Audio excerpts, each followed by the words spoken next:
Same line এদিকে নামো।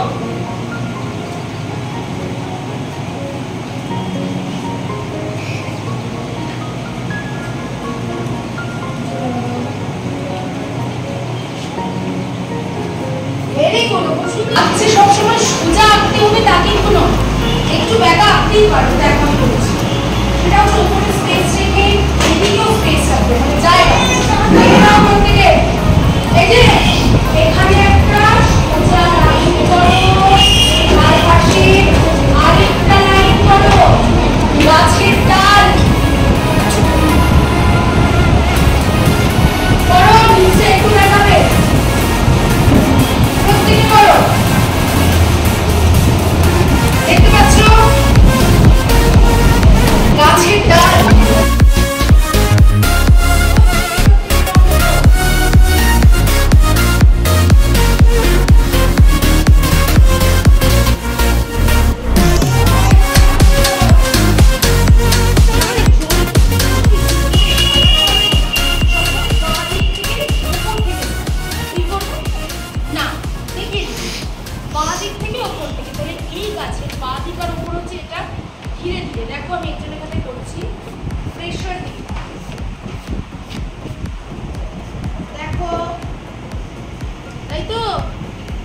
Pressure দিয়ে তার উপরে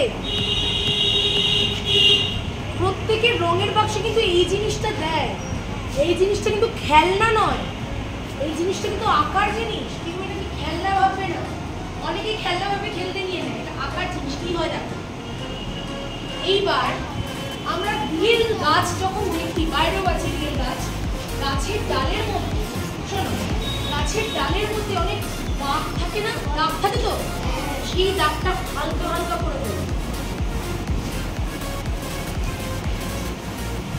হালকা হালকা করে গাছে এইখানটা একটা গোল মতো করছি, করে হালকা হালকা হালকা করে, বুঝলে? গাছের ডাল এইভাবে প্রথমে একটা লাইট কালার করবে, তারপরে লাইট কালার মানে ইয়েলো, তারপরে ডার্ক ব্রাউন করবে, করে হালকা হালকা করে স্ক্র্যাচ। বুঝতে পারলাম? বুঝতে পারলাম?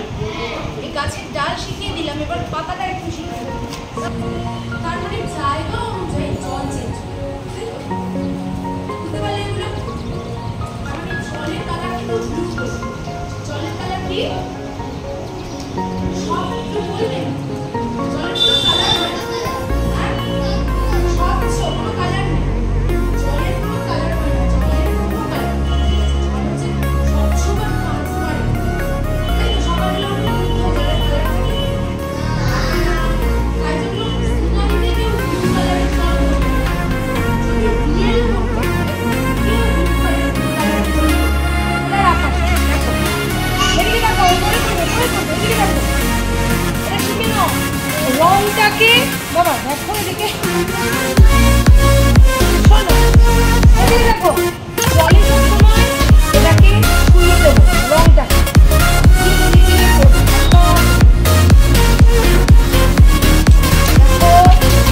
দেখো এই যে হালকা করে জলে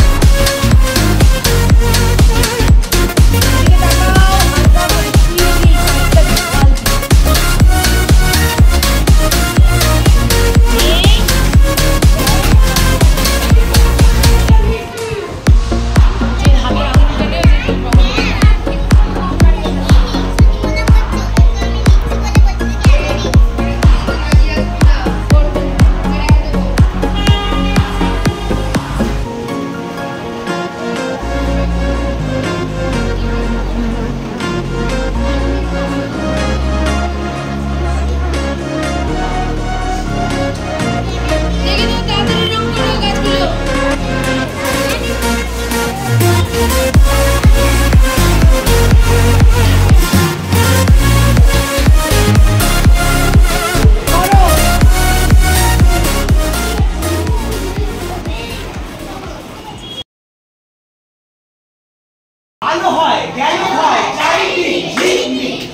তাহলে নাট্যশাস্ত্রর অপর নাম কি?